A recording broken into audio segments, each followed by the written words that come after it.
प्राचीन भारत में जब गौतम बुद्ध अपने शिष्यों के साथ विचरण कर रहे थे, तब उन्होंने अनेक लोगों को उनके जीवन की कठिनाइयों से निकलने का मार्ग दिखाया। उनके उपदेशों में सबसे महत्वपूर्ण शिक्षा थी, कर्मों का फल कभी न कभी अवश्य भोगना पड़ता है। बुद्ध का मानना था कि हमारे अच्छे और बुरे कर्म ही हमारे जीवन का भविष्य निर्धारित करते हैं। इस शिक्षा को समझाने के लिए उन्होंने एक बहुत ही रोचक कथा सुनाई, जो आज भी हमारे जीवन में उतनी ही प्रासंगिक है। आइए इस प्रेरणादायक कथा को विस्तार से जानते हैं। एक समय की बात है, मगध राज्य के एक छोटे से गांव में समृद्धि से भरपूर एक साहूकार रहता था। वह धन वैभव से संपन्न था, परंतु उसका हृदय कठोर था। वह अपने सेवकों और गरीबों के साथ अत्यंत दुर्व्यवहार करता था।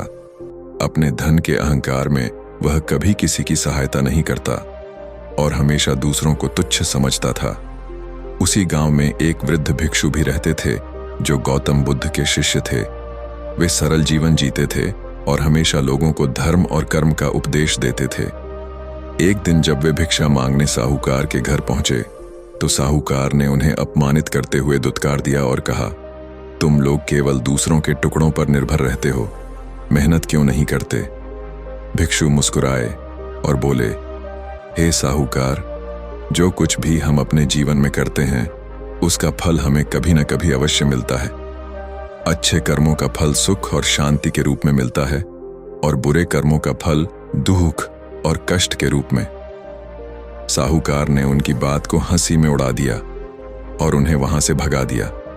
वह अपनी धन संपत्ति और शक्ति के नशे में चूर था और उसे लगता था कि उसके कर्मों का कोई प्रभाव नहीं पड़ेगा। समय बीतता गया। धीरे धीरे साहूकार की संपत्ति घटने लगी, व्यापार में हानि होने लगी, परिवार में कलह बढ़ गई और उसके अपने ही लोग उसे छोड़कर जाने लगे। कुछ वर्षों में वह पूरी तरह निर्धन हो गया। अब वह दर दर भटकने लगा और खाने के लिए दूसरों पर निर्भर हो गया। एक दिन भूख प्यास से व्याकुल होकर वह एक बौद्ध विहार पहुंचा। वहां बैठे भिक्षुओं में वही वृद्ध भिक्षु भी थे, जिन्हें उसने वर्षों पहले अपमानित किया था। भूखा और कमजोर साहूकार उनके सामने गिर पड़ा और रोते हुए बोला, मुझे क्षमा करें, मैंने आपके उपदेशों को मजाक समझा था, लेकिन आज अपने कर्मों का फल भोग रहा हूं। कृपया मुझे शरण दें और मार्गदर्शन करें। भिक्षु मुस्कुराए और बोले, अब तुम्हें समझ में आया कि कर्मों का फल कभी न कभी अवश्य मिलता है, परंतु चिंता मत करो, तुम आज भी अपने जीवन को सुधार सकते हो। अच्छे कर्मों की राह अपनाओ और दया व परोपकार का मार्ग चुनो। साहूकार ने भिक्षुओं की शरण ली, गौतम बुद्ध के उपदेशों को सुना और धीरे धीरे धर्म के मार्ग पर चलने लगा। उसने पुनः मेहनत करके जीवन को संवारा और दान पुण्य करके अपनी आत्मा को शुद्ध किया। इस कथा से हमें यह शिक्षा मिलती है कि हमारे कर्म ही हमारे जीवन का भविष्य तय करते हैं।